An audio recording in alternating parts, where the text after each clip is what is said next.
The night was cold and quiet, the kind of quiet that makes small sounds feel loud. Cars passed now and then, their lights cutting through the darkness before fading away. Under an old bridge near the edge of the road, a young homeless girl sat wrapped in a thin blanket. It was worn and smelled of dust and smoke, but it was all she had. She pulled it tighter around her shoulders as the wind pushed through the open space. Beneath the bridge, she had learned to stay alert at night. Sounds mattered. Footsteps could mean trouble. Voices could mean danger. But sometimes, sounds meant opportunity. A dropped bottle. A car slowing down. Someone throwing away food. Her life had become a routine of watching, listening, and waiting. She was small for her age, though no one knew exactly how old she was. Her face was thin, her hair messy, and tied back with a piece of string. Dirt clung to her clothes, not because she did not care, but because clean water was hard to find. Still, her eyes were sharp and thoughtful, holding a quiet strength shaped by long days on the street. Earlier that evening, she had eaten half a piece of bread someone left near a shop. She saved the other half for later, keeping it carefully wrapped in paper inside her bag. Hunger was a constant feeling, like a dull ache that never truly went away. You learned to live with it. As the night grew deeper, the road became emptier. Streetlights buzzed softly. The girl leaned her head against the cold concrete and closed her eyes. Not fully asleep, just resting. She never slept deeply. Experience had taught her better. Then it happened. A sharp sound broke the silence. Tires screeched, followed by a loud crash that echoed under the bridge. The ground seemed to shake. The girl's eyes flew open. Her heart started pounding before her mind could catch up. She stood up quickly, peering toward the road. Smoke rose into the air. A car had smashed into a pole not far from where she was sitting. One of the headlights flickered, lighting the road in uneven flashes. The engine made a strange clicking sound. For a moment, everything else was still. The girl froze. Fear rushed through her. She had learned to stay invisible. Trouble usually meant pain. Pain meant danger. She took a small step back, toward the shadows under the bridge. Then she heard it. A weak sound. Not a voice, but something close. A low groan. She stopped moving. Cars passed by slowly. Some drivers looked, then kept going. No one stopped. The smoke grew thicker. The girl stared at the wreck, her mind racing. She knew fires could start fast. She had seen it once before. A small flame could become something deadly in seconds. Her body shook. But her feet moved forward. She did not think about rules or fear or what might happen to her.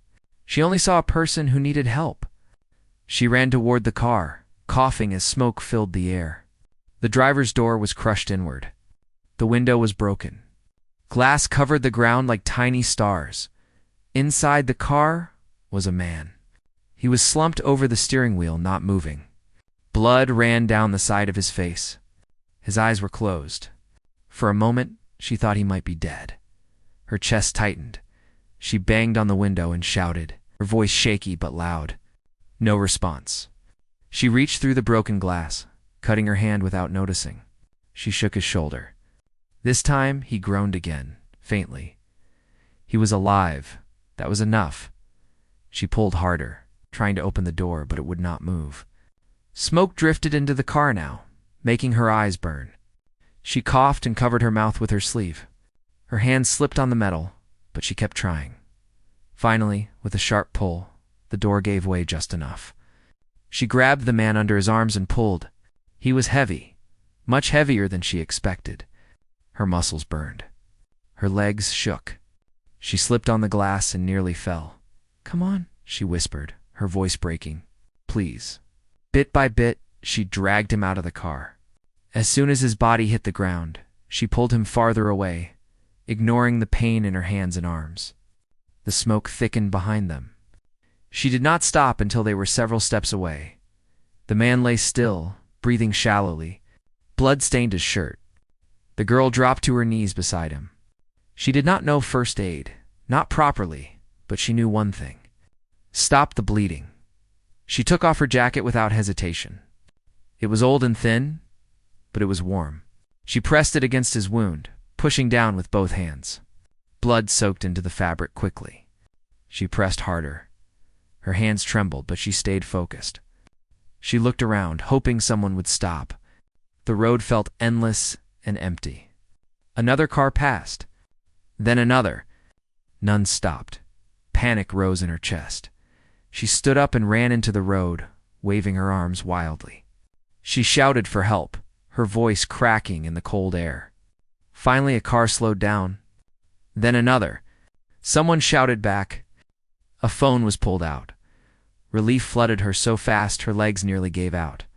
She ran back to the man and knelt beside him again, pressing the jacket to his wound until the sound of sirens filled the air. Red and blue lights flashed across the road and the bridge, lighting her face for a brief moment. As people rushed toward the scene, the girl stood up slowly. Her hands were seethy. Sirens faded into the distance, leaving the road quiet again. Under the bridge, the girl sat with her knees pulled close to her chest. Her hands were still shaking. Dried blood marked her fingers and palms. She rubbed them against her pants, but the stains stayed. She did not mind. She had seen worse. Her jacket was gone.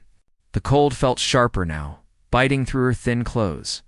She hugged herself and stared at the dark road where the crash had happened. For a long time, she did not move. Her mind kept replaying the same images again and again. The smoke, the blood, the man's weak breathing. She wondered if he would live. She did not think of herself as brave. She only knew that leaving him there had not felt like an option. Some nights, when hunger and cold became too much, she told herself that if she ever had the chance to help someone, she would. It was a small promise she kept only to herself. Hours passed slowly. The city began to quiet down as the night moved toward morning.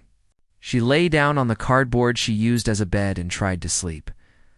Every time she closed her eyes, she saw flashing lights and heard the sound of breaking glass. Sleep came in short, restless pieces. When the sky finally started to lighten, she woke up stiff and tired. Her stomach growled loudly. She reached into her bag and took out the half piece of bread she had saved. It was hard and cold, but she ate it slowly, making it last. As the day began, she went back to her routine. She walked along the streets looking for bottles and cans. People passed her without looking. Some stared for a second and then turned away. She was used to it. Being invisible made life easier in some ways. Near the hospital across town, a man lay unconscious in a clean white room. Machines beeped softly around him. Doctors and nurses moved in and out, checking his condition, adjusting tubes and wires. They spoke in calm voices, but their faces were serious. They said he was lucky. The crash should have killed him. The fire could have spread faster. The blood loss could have been worse. Someone had acted quickly, they said. Someone had saved his life, but no one knew who that someone was. The report mentioned a young girl. Maybe homeless, maybe not. No name, no description clear enough to find her. Just a short note that felt too small for what had happened. Days passed. The man woke up slowly.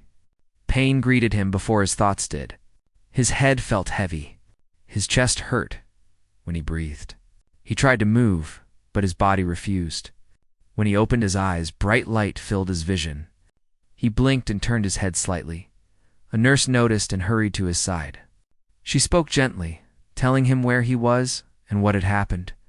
Her words came slowly, as if afraid to overwhelm him. "You were in a car accident," she said. "You're safe now." He closed his eyes again, trying to remember. Everything felt broken and unclear, like pieces of a dream that would not fit together later that day. A doctor came in and explained more. He had been pulled from the car just in time. If help had arrived even a few minutes later, the outcome might have been different. "Someone helped you before emergency services arrived," the doctor said. That made all the difference. The man frowned slightly. "Who?" he asked, his voice weak. The doctor hesitated. "We're not sure," he admitted. That answer stayed with him. As his strength slowly returned, his questions grew stronger. He asked the nurses. He asked the police officer who came to take a statement. Everyone said the same thing. No one knew who she was. She had disappeared before anyone could talk to her. The idea bothered him deeply. Someone had risked their life for him. Someone had stayed when others drove past. Someone had saved him, then walked away without asking for thanks. He lay awake at night thinking about it. He imagined her face, though he could not remember seeing it. He wondered why she had done it. He wondered where she was now. Outside the hospital, life moved on. The girl continued her days on the street. She avoided the area near the crash. She did not want attention. She did not want questions. She told herself it was better this way. But something inside her had changed. She noticed small things more clearly now. A man sharing his food with a stranger. A woman helping an old person cross the road. Kindness stood out to her in a way it had not before. It made her feel warm and sad at the same time. One afternoon, she passed by a shop and heard people talking about the accident. They spoke about the lucky man who survived. They said it was a miracle. She stopped walking. She stood there quietly listening. No one mentioned her. No one knew. She felt a strange mix of relief and emptiness. At the hospital, the man finally asked to see the crash site. The doctor said it was too soon, but he insisted. He needed answers.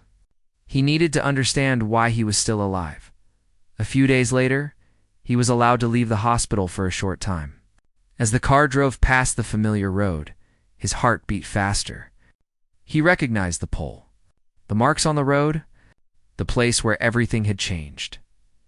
He looked around carefully, and then he noticed the bridge. Something about it stayed in his mind.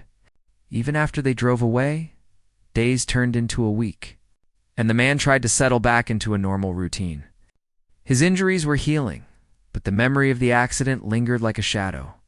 Every time he closed his eyes, he remembered the screech of tires, the crash, and the strange fear of knowing he might not survive. But the hardest part was the question that haunted him every day. Who had saved him? The hospital had been kind, but it was filled with reminders of what had happened. Nurses walked quickly, checking charts and giving medications. Machines beeped softly in every room. Visitors came and went, their faces showing concern or curiosity. But no one had answers about the girl who had pulled him from the burning car. The police had tried to trace her, but came up empty. Witnesses remembered seeing a girl, small and thin, moving quickly, but that was all. No one knew her name, where she lived, or even how she had learned what to do in that dangerous moment. The man could not stop thinking about her. Every morning, he asked the nurse again. Every afternoon, he asked the doctor, "Who helped me?" He would say, hoping that today, finally, someone would know. Each time, the answer was the same. We do not know. You were lucky someone was there. It made him restless. He wanted to find her, to thank her, but he also felt something else, a strange sense of guilt. He had survived. She was out there alone in the world, risking her life to save someone she did not know. She had vanished into the night without recognition, without thanks, and the thought of her walking the streets, cold and hungry, while he was safe in a hospital room, made him uneasy. At the same time, he began noticing things around him differently.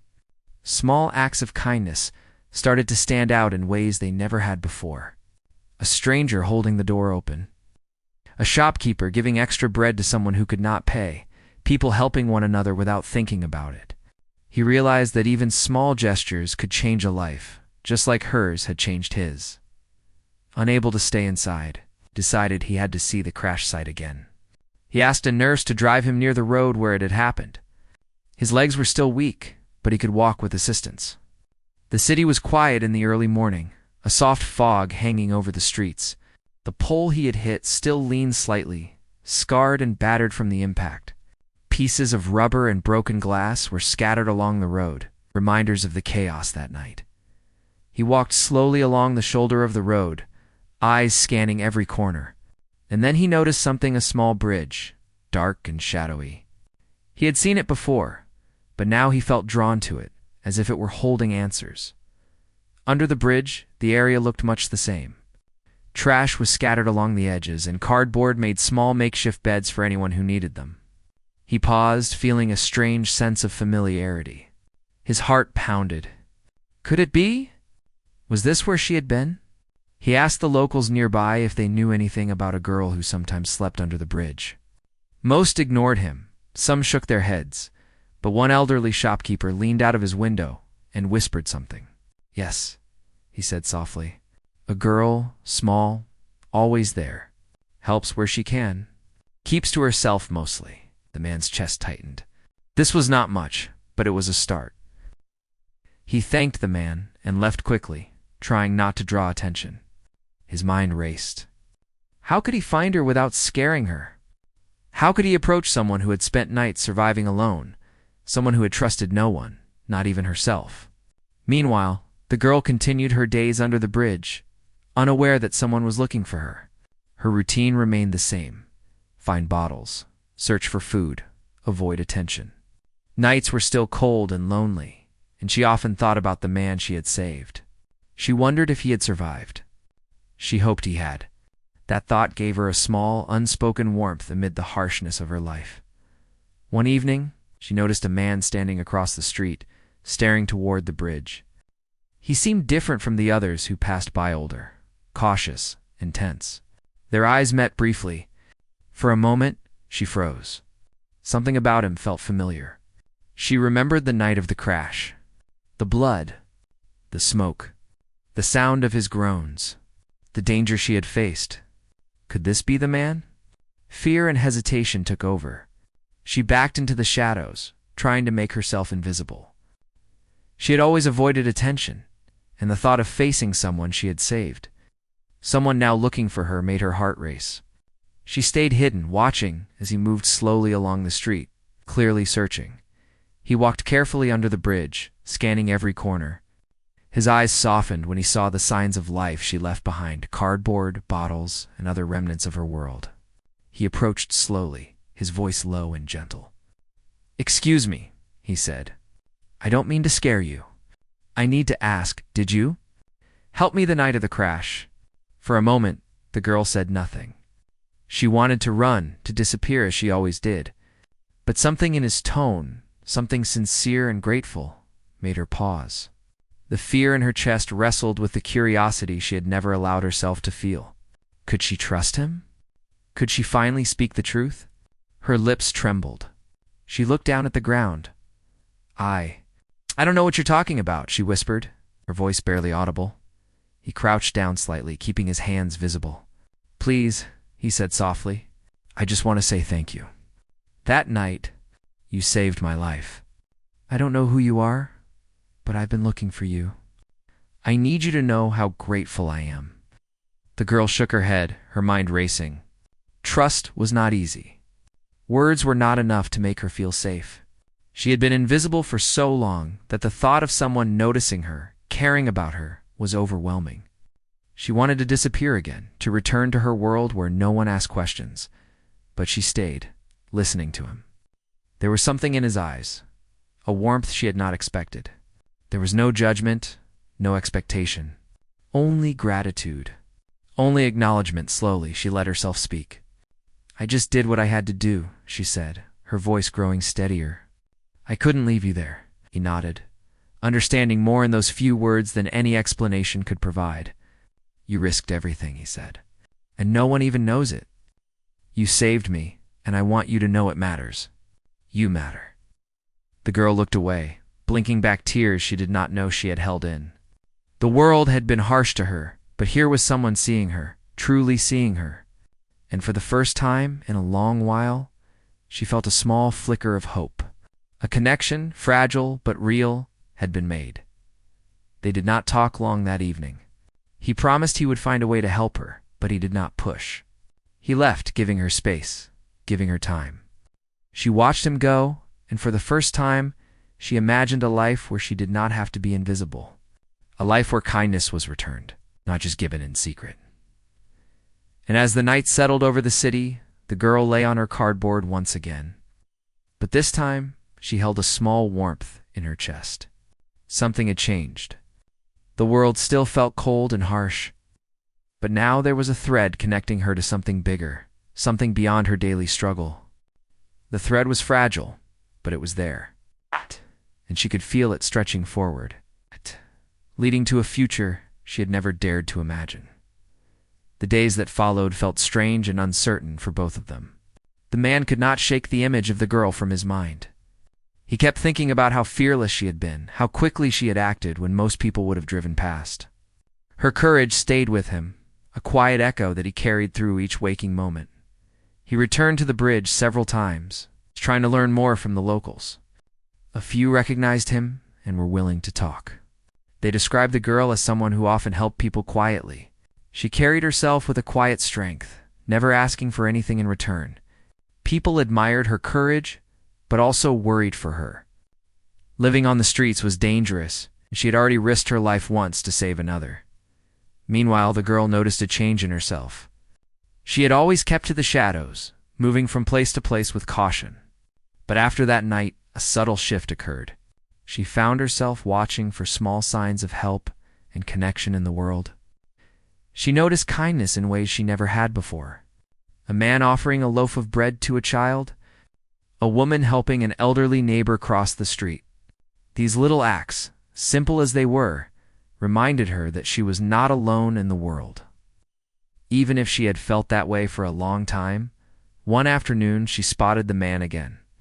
He was standing near the edge of the bridge, looking uncertain.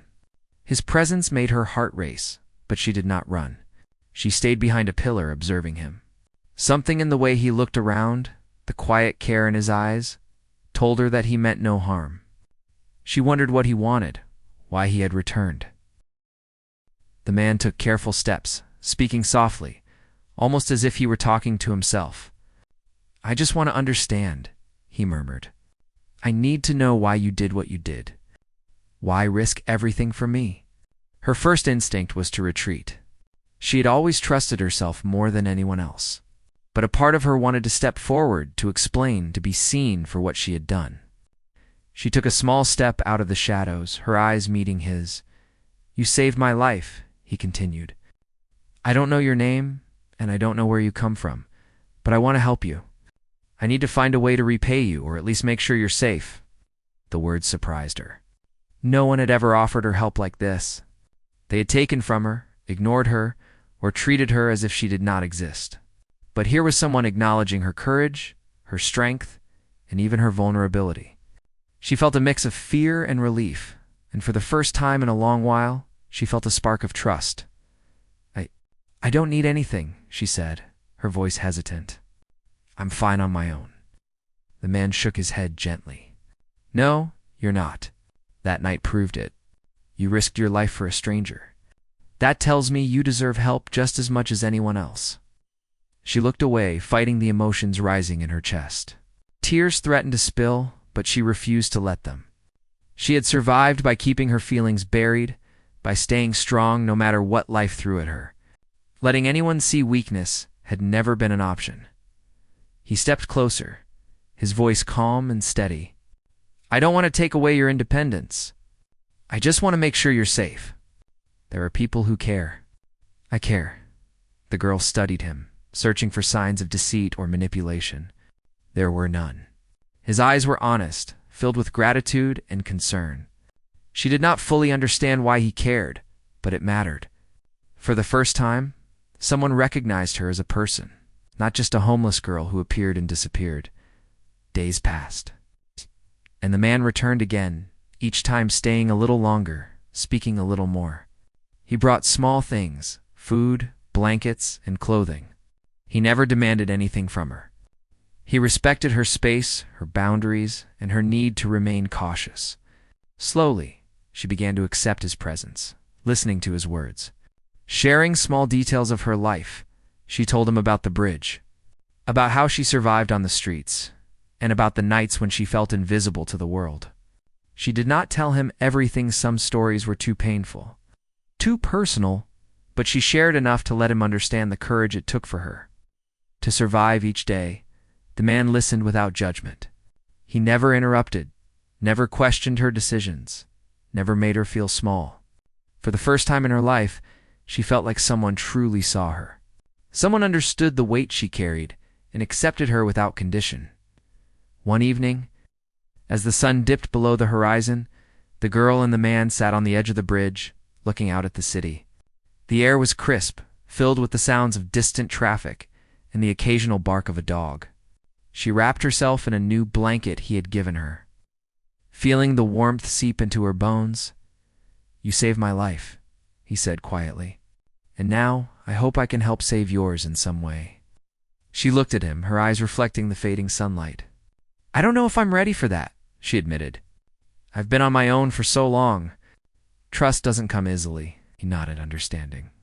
"I know. I won't rush you. I just want you to know that I'm here. When you're ready, I'll be here." For the first time, she felt a sense of possibility. A future that did not involve constant fear, constant survival, constant invisibility. She did not know what it would look like or how it would unfold, but for the first time, she dared to imagine it. The bridge, once a place of cold nights and loneliness, had become a place of connection. It was where her bravery had met gratitude. It was where her life could begin to change, slowly, carefully, with someone who truly saw her, and as the night settled over the city, she felt a small, fragile hope. The world was still uncertain and harsh, but she was no longer alone. Someone had reached out, and for the first time, she felt the possibility of accepting that help, of letting the world in, step by step. The days turned into weeks, and a slow rhythm began to form between the girl and the man. She still lived under the bridge, but she no longer felt completely invisible. The man kept his promises, visiting often and bringing small things she could use: a warm blanket, simple meals, clean clothing. He never pressured her, never asked for more than she could give. Over time, she began to trust him in small ways, letting him into her world bit by bit. He listened to her stories. Not the kind of stories told in books or news reports, but stories of survival, of nights spent cold and hungry, of times when she felt unseen and unimportant. She spoke of the people who had passed her by, of moments of kindness that had been rare but treasured. He did not judge, he did not pity, he only listened and acknowledged her strength. He admired her bravery, her sharp mind, the quiet courage that allowed her to face each day despite the odds. The girl in turn noticed changes in him as well. He no longer seemed like the man from that fateful night, weak and broken in the hospital bed. He carried himself with quiet purpose now, driven by something she had awakened in him, a desire to make a difference, to honor the life she had saved by helping her in return.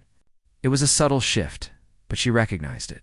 She realized that their meeting had affected him as deeply as it had affected her. One afternoon, as the sun rose high in the sky, they walked together along the streets near her bridge.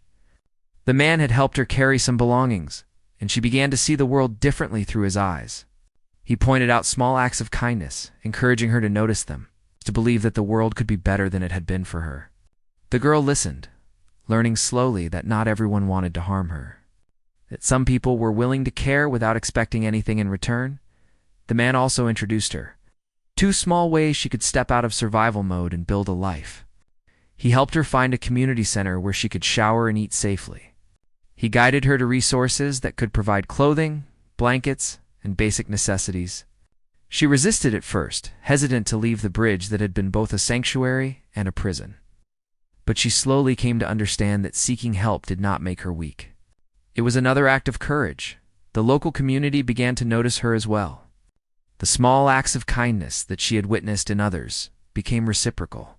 People who had ignored her before started to smile, offer simple greetings, or leave food and clothing near her usual spots.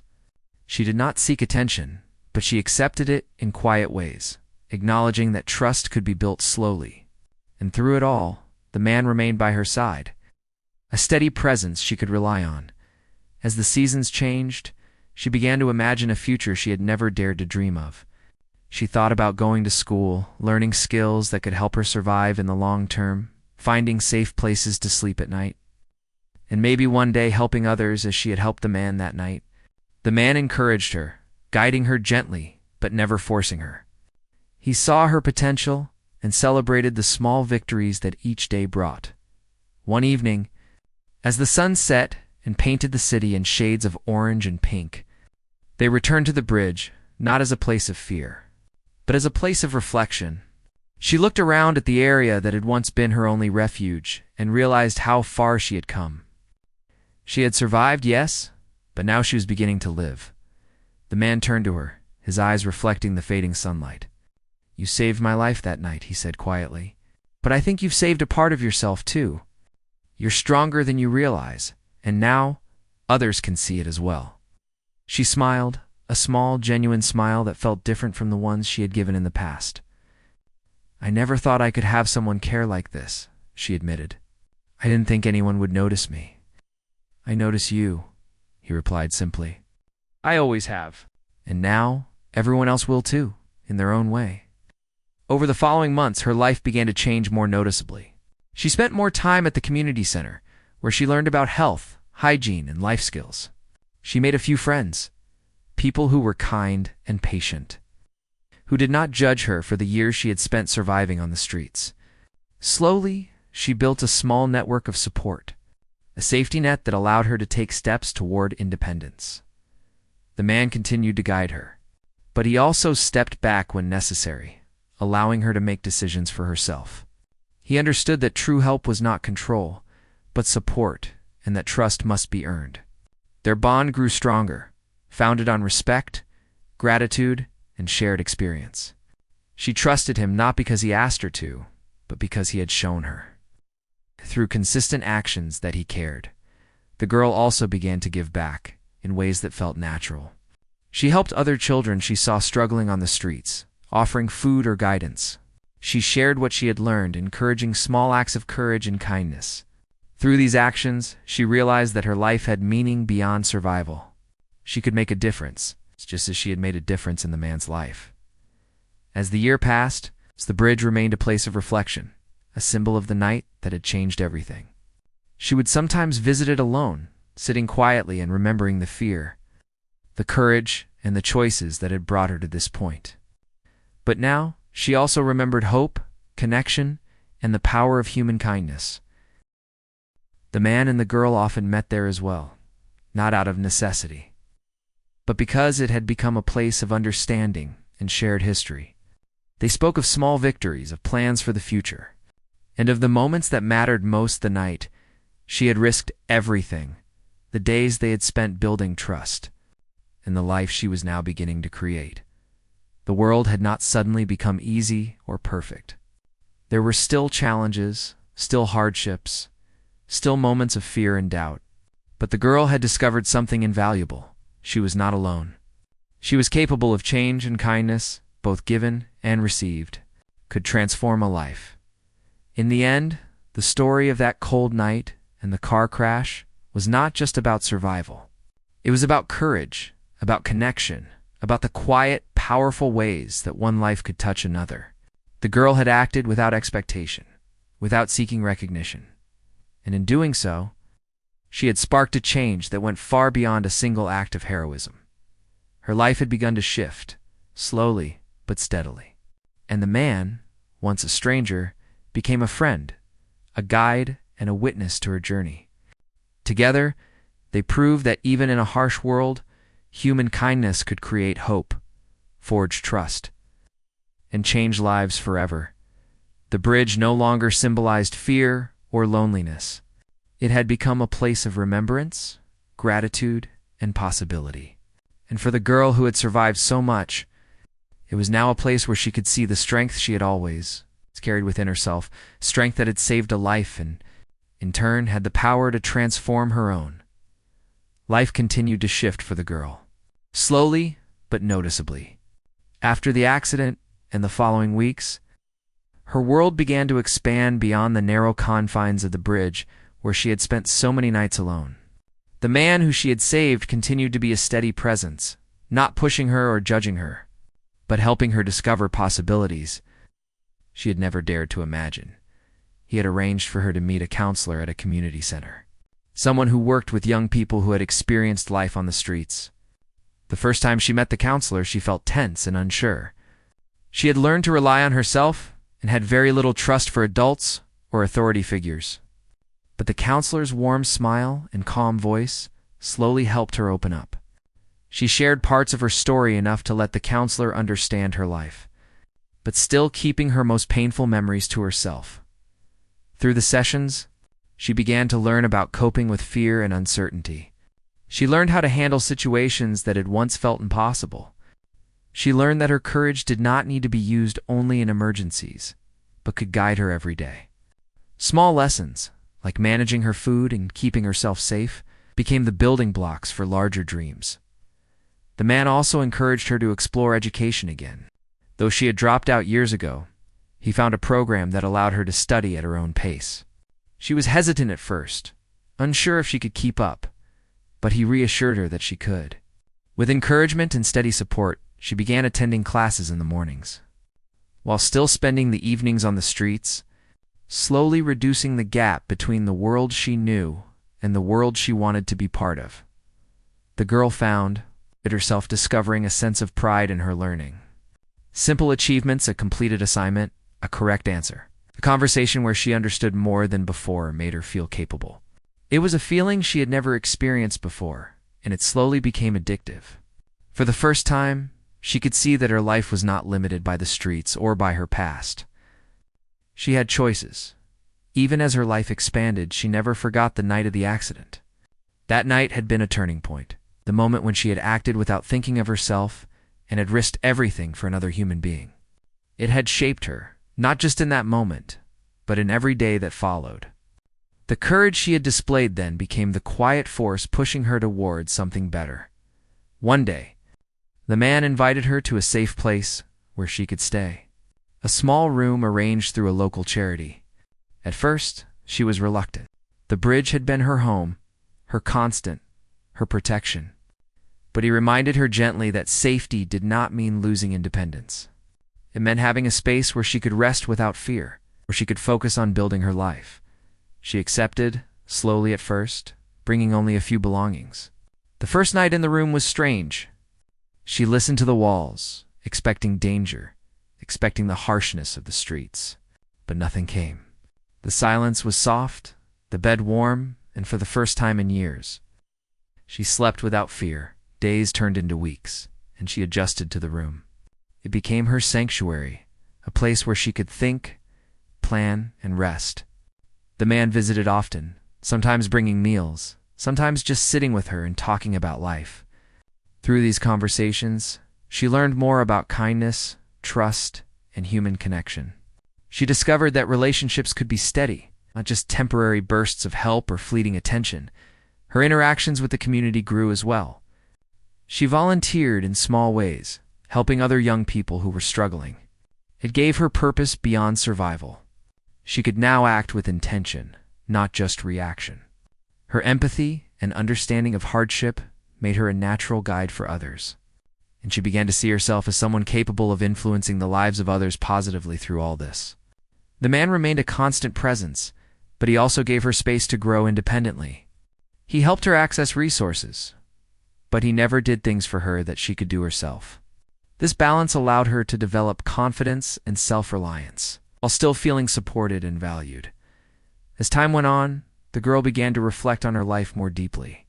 She remembered the fear, hunger, and loneliness that had defined her years on the streets. She remembered the cold nights under the bridge, the constant uncertainty, and the days when survival was the only goal.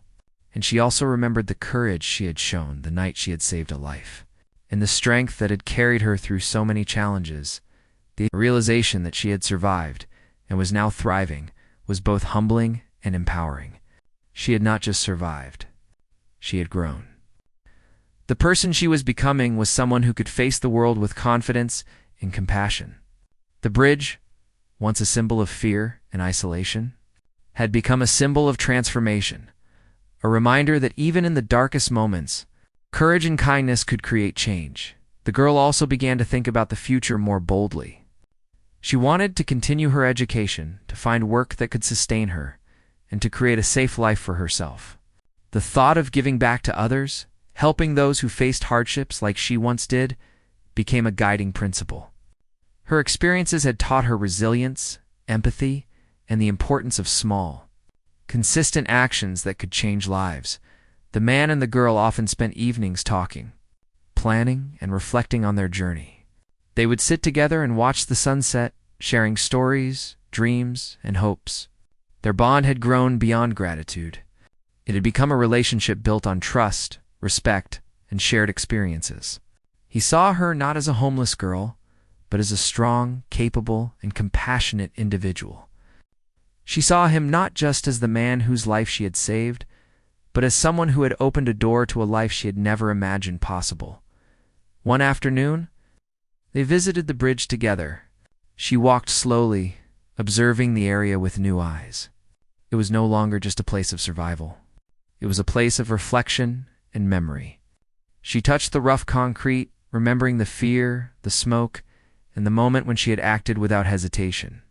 And she smiled softly, recognizing how far she had come. The girl realized that her life had been transformed, not by luck alone, but by courage, compassion, and human connection. The night of the accident had set everything in motion. It had been a turning point, a moment of heroism that rippled outward, changing not just her life, but the life of the man she had saved, and eventually the lives of others she would touch.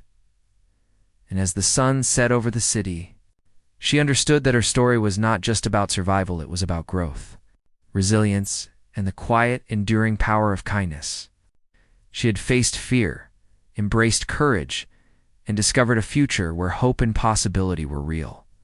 The girl who had once been invisible had become a symbol of strength, a reminder that even in the harshest circumstances, one act of bravery could create a lifetime of change, overed in blood.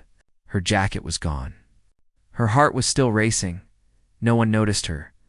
That was when she stepped back into the shadows, turning to the place she came from, unseen and unnamed, carrying the weight of what she had just done.